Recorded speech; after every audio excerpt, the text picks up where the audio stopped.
சென்னை மாவட்ட ஆட்சியர் அலுவலகம் அருகில் தமிழ்நாடு சத்துணவு அங்கன்வாடி ஊழியர்கள் ஒருநாள் அடையாள வேலைநிறுத்த போராட்டத்தில் ஈடுபட்டு வருகின்றனர். போராட்டம் தொடர்பான கூடுதல் நேரலை விவரங்களோடு செய்தியாளர் லாவண்யா இணைகிறார். வணக்கம் லாவண்யா, தொடர்பான விவரங்களை வழங்கல. வணக்கம். சென்னை மாவட்ட ஆட்சியர் அலுவலகம் முன்பு சத்துணவு அங்கன்வாடி ஊழியர் சங்கங்களினுடைய கூட்டமைப்பை சேர்ந்த 800க்கும் மேற்பட்டோர் தொடர்ந்து போராட்டத்தில் ஈடுபட்டு வருகிறார்கள். ஒரு நாள் அடையாள வேலைநிறுத்த போராட்டத்தில் ஈடுபட்டு இருக்கிறார்கள். என்ன காரணம், எதற்காக இந்த போராட்டம் என்பதனை கேட்கலாம். பொதுச் செயலாளர் டெய்சி நம்மோடு இணைந்திருக்கிறார். வணக்கம் மேடம். என்னென்ன கோரிக்கைகளை முன் வச்சு இன்னைக்கு போராட்டத்தில் ஈடுபட்டு இருக்கீங்க?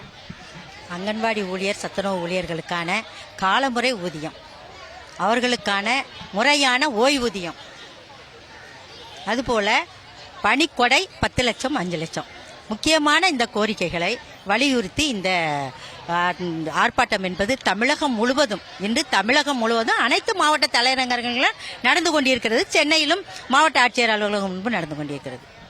இப்ப குறிப்பா உங்களுடைய பணி சூழல்ல காலி பணியிடங்கள் அதிகமா இருக்கு அப்படின்னு சொல்றீங்க. என்னென்ன மாதிரியான சிரமங்களை சந்திச்சுட்டு வரீங்க? தமிழகம் முழுவதும் அங்கன்வாடியிலேயே அதிகமான காலி பணியிடங்கள் இருக்கின்றன. தற்போது காலி பணியிடம் நிரப்பும் போது 27,000த்திற்கும் அதிகமான காலி பணியிடம் அங்கன்வாடியிலே இருக்கிறது. அதுபோல சத்துணவிலும் அதிகமான காலி பணியிடங்கள் இருக்கின்றன. அப்படி இருக்கிற சூழ்நிலையில இன்னைக்கு அங்க 27,000 காலி பணியிடங்கள் இருக்கும் போது 7,000 மட்டும் தற்போது எடுத்திருக்காங்க.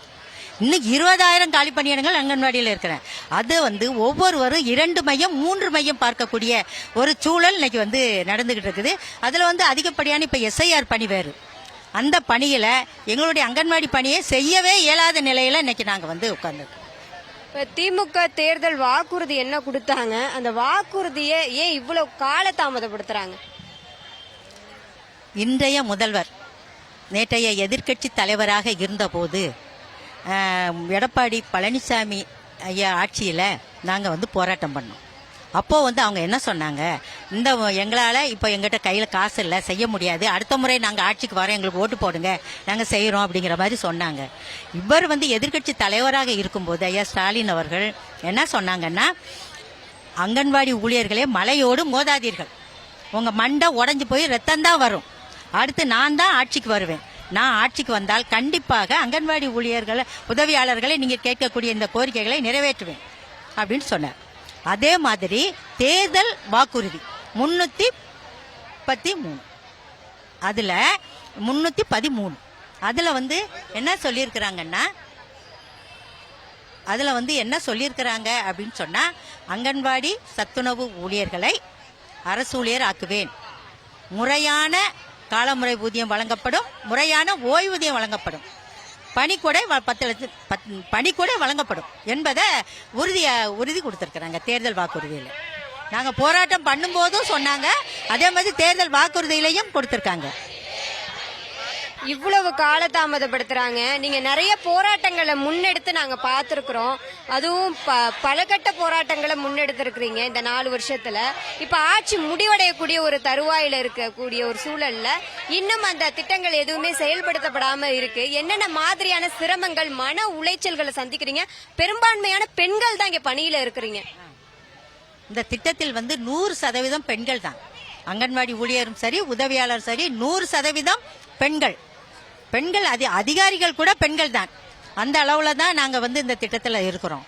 இப்போ நாங்க இந்த 3 ஆண்டுகளில் கொஞ்சம் பொறுங்க செய்யறேன் அப்படின்னு சொன்னாங்க. நாங்களும் 3 ஆண்டு 4 ஆண்டு பொறுத்து விட்டோம். இப்போ 5வது, இப்போ அடுத்து எலெக்ஷன் வரப்போகுது, அதுக்குள்ள அவர் கொடுக்கணும் அப்படிங்கிற இதில் தான் நாங்கள் இன்னைக்கு இந்த போராட்டங்களை முன்னெடுத்து இருக்கிறோம். இது 2வது கட்ட போராட்டம். ஏற்கனவே மறியல் பண்ணியிருக்கிறோம் நவம்பர் 9ஆம் தேதி. இது 2வது கட்ட போராட்டம். 3வதாக சென்னையிலே பேரணி வைத்திருக்கிறோம் 30ஆம் தேதி, ஜனவரி 30. அடுத்ததாக பிப்ரவரி 3ஆம் தேதியிலிருந்து நாங்கள் தொடர் காத்திருப்பு போற அறிவிக்கும் வரை, முதல்வர் எங்களுடைய இந்த 3 கோரிக்கைகளை அறிவிக்கும் வரை நாங்க தொடராக அப்படியே போராட்டத்தில் அமர்வது என்ற முடிவை எடுத்திருக்கிறோம். பெண்களுக்கான அரசு அப்படின்னு சொல்றாங்க. ஆனா இங்க 100% பெண்கள் தான் பணியில இருக்கிறீங்க.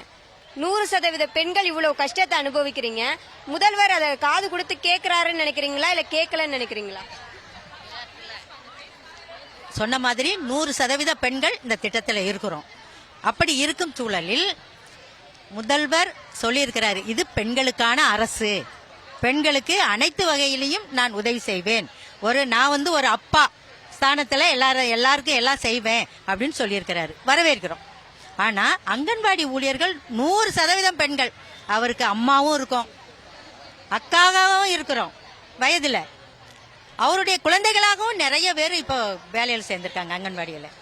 எங்களுக்கு ஏன் நாங்கள் பெண்களாக முதல்வருக்கு தெரியவில்லையா என்பதுதான் எங்களுடைய கேள்வி.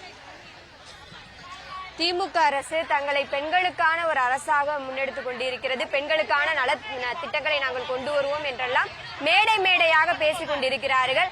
ஆனால் அங்கன்வாடியை பொறுத்தவரை, சத்துணவை பொறுத்தவரை 100% பெண் ஊழியர்கள் மட்டுமே பணியாற்றக்கூடிய ஒரு சூழலில் அவர்கள் முன்வைக்கக்கூடிய அடிப்படை கோரிக்கைகளை கூட திமுக அரசு செயல்படுத்தவில்லை. மேலும் தங்களினுடைய தேர்தல் வாக்குறுதியாக 313 அங்கன்வாடி சத்துணவு ஊழியர்களுக்காக இதை செய்வோம் அதை செய்வோம் என்று அவர்கள் சொன்ன எந்த விஷயத்தையுமே நடைமுறைப்படுத்தவில்லை. ஆகவே தொடர்ந்து சத்துணவு மற்றும் அங்கன்வாடி பணியாளர்கள் தொடர்ந்து போராட்டத்தில் ஈடுபட்டு கொண்டிருக்கிறார்கள். இது 2ஆம் கட்ட போராட்டமாக இருக்கிறது. 3ஆம் கட்டமாக பேரணியை நோக்கி செல்வோம் என்று கூறியிருக்கிறார்கள். முதல்வர் தங்களினுடைய கோரிக்கையை நிறைவேற்றும் வரை போராட்டத்தை தீவிரப்படுத்த வேண்டும் என்பதுதான், தீவிரப்படுத்துவோம் என்பதுதான் சத்துணவு மற்றும் அங்கன்வாடி ஊழியர்களினுடைய ஒரு நோக்கமாக இருக்கிறது. விரிவான நேரலை விவரங்களோடு இணைந்தமைக்கு நன்றி லாவண்யா.